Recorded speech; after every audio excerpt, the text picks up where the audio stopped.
चलिए आज हम लोग पुष्प के चौथे भाग के बारे में जानेंगे।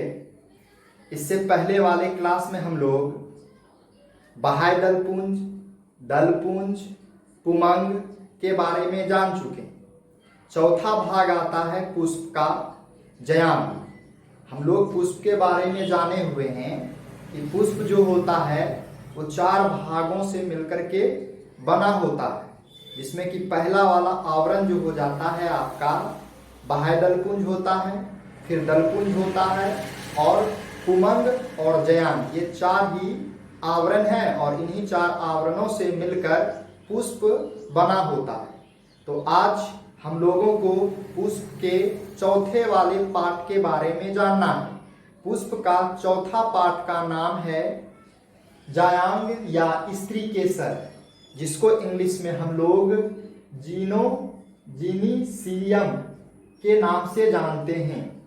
तो जयांग यानी कि स्त्री केसर क्या है, तो उसका फिगर पुष्प में इस प्रकार का बना होता है।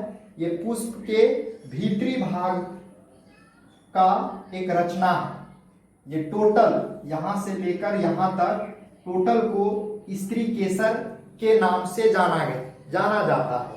तो स्त्री केसर जो होता है वो आपका पुष्प का जनन अंग होता है। कौन सा जनन अंग? तो मादा जनन अंग।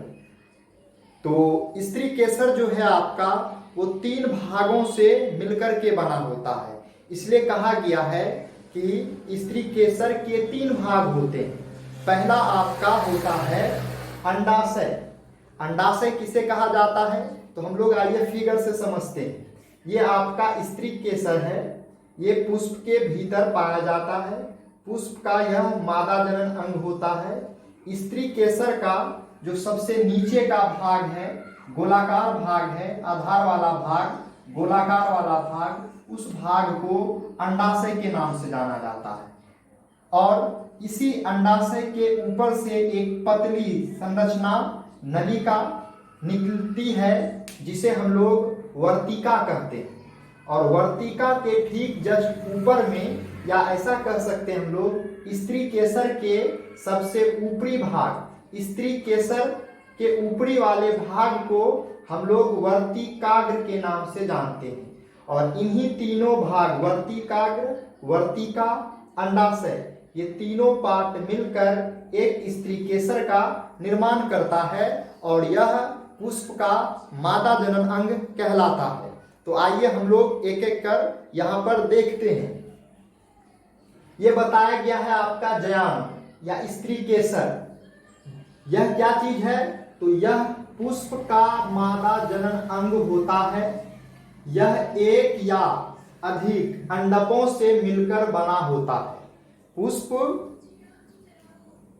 जो होता है, पुष्प का स्त्री केसर मादा जनन अंग होता है और यह जो है एक या अधिक अंडकों से मिलकर बना होता है। स्त्री केसर के 3 भाग होते हैं, हम लोग यहाँ पर अभी देखे हुए हैं।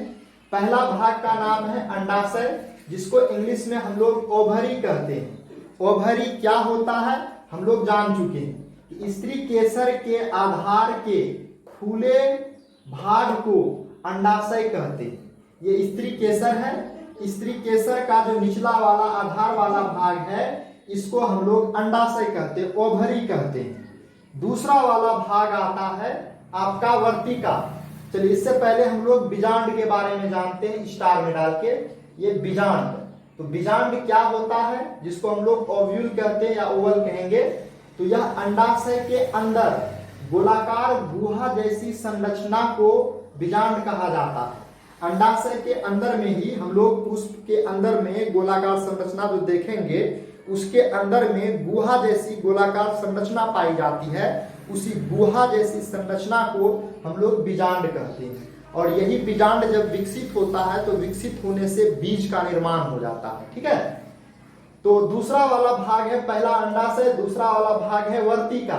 तो वर्तिका क्या होता है, जिसको इंग्लिश में हम लोग स्टाइल कहते हैं। तो अंडाशय के शीर्ष के नली आकार संरचना को वर्तिका कहा जाता है। अंडाशय, ये वाला भाग आपका हो गया अंडाशय, ये वाला जो भाग है तो इस अंडाशय के शीर्ष से या अंडाशय के ऊपर जो पतली जैसी नलिका जैसी संरचना है, इसी पतली नलिका जैसी संरचना को हम लोग किस नाम से जानते हैं? तो वर्तिका के नाम से जानते हैं। तो वर्तिका करता क्या चीज है? तो यह वर्तिकाग्र को अंडाशय से जोड़ती है। एक तरीके से नाली का कार्य करता है, एक तरीके से पाइप का कार्य करता है। इस अंडाशय को वर्तिकाग्र से जोड़ने का काम वर्तिका करता है। ठीक है, तो वही लिखा गया कि वर्तिका यानी कि यह जो है, यानी कि वर्तिका जो है वर्तिकाग्र को अंडाशय से जोड़ती है। वर्तिकाग्र क्या है? ये तीसरा पार्ट है स्त्री केसर का। वर्तिकाग्र स्टिग्मा, यह क्या चीज होता है? तो स्त्री केसर के शीर्ष वाले भाग को वर्तिकाग्र कहते हैं। ये देख लीजिए, स्त्री केसर है, स्त्री केसर का शीर्ष वाला भाग ये है आपका। इस भाग को ही हम लोग क्या कहते हैं? वर्तिकाग्र। वर्तिकाग्र के नाम से इसे ही जाना जाता है। आपका आ जाता है अगला। इस तरीके से हम लोग जयांग यानी कि स्त्री केसर के तीनों भागों के भी बारे में जान लिए। स्त्री केसर क्या चीज होता है, इसे भी हम लोग क्या कर लिए? जान लिए कि स्त्री केसर है क्या चीज। तो स्त्री केसर आपका पुष्प का मादा जनन अंग होता है। चलिए अब आगे देखिए, आपका कहा गया है कि पुष्प के कार्य, फंक्शन ऑफ फ्लावर, पुष्प का क्या क्या कार्य है। तो पुष्प कौन कौन सा कार्य करता है, तो उसी के बारे में यहाँ नीचे में बताया गया है। पुष्प जो होता है वो लैंगिक जनन में भाग लेता है। सिंपल सा पहला स्टेटमेंट यही है, सिंपल, कि पुष्प लैंगिक जनन में भाग लेता है। परागकोश में हम लोग पढ़े हुए हैं कि परागकोश में परागकण पाया जाता है और परागकोश में परागकण तथा बीजांड में अंडा उत्पन्न होता है। यानी कि ये जो है आपका अंडाशय, अंडाशय के अंदर जो गोलाकार संरचना है, इस गोलाकार संरचना को बीजांड के नाम से जाना जाता है। तो इसी बीजांड में अंडा का निर्माण होता है। और ये जो है आपका पुमंग जो हम लोग पढ़े हुए थे, पुमंग है ना, जिसको नर जनन अंग के नाम से जाना जाता है, या पुंकेसर, पुंकेसर के ऊपरी वाले भाग को हम लोग परागकोश कहते हैं। ठीक है, और परागकोश में जो होता है परागकण का उत्पत्ति होता है या परागकण का निर्माण होता है पुमंग में, पुंकेसर के परागकोश में। अगला है दूसरा आपका, पुष्प में परागकण क्रिया होता है।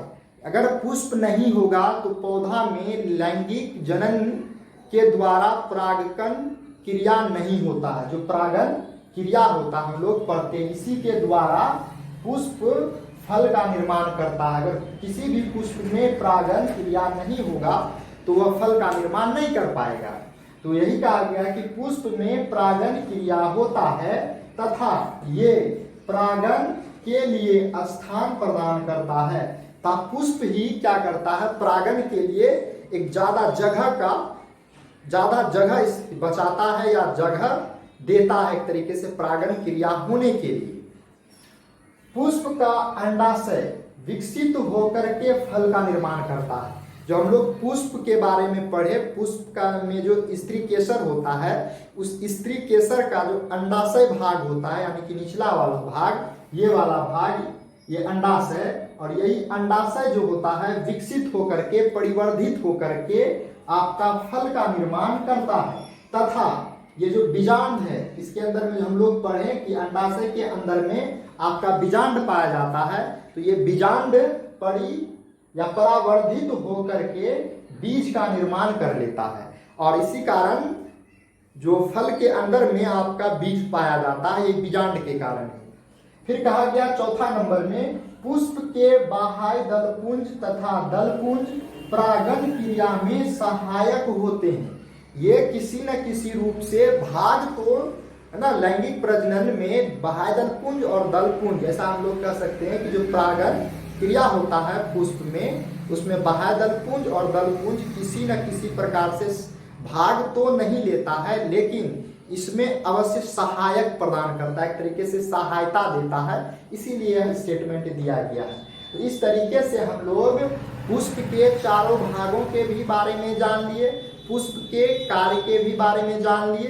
अब हम लोग है ना कुमंग और ज्यांग यानी कि स्त्री केसर और पुंकेसर के संरचना के बारे में डिटेल से आगे वाले क्लास में हम लोग पढ़ेंगे। तो आप लोग बड़े ही इजी वे में इसको उतार सकते हैं, ठीक है। और जहां पर भी आपको किसी भी प्रकार का दिक्कत हो आप कमेंट करें, ठीक है, और उस चीज को बता दिया जाएगा आपको कमेंट के ही द्वारा।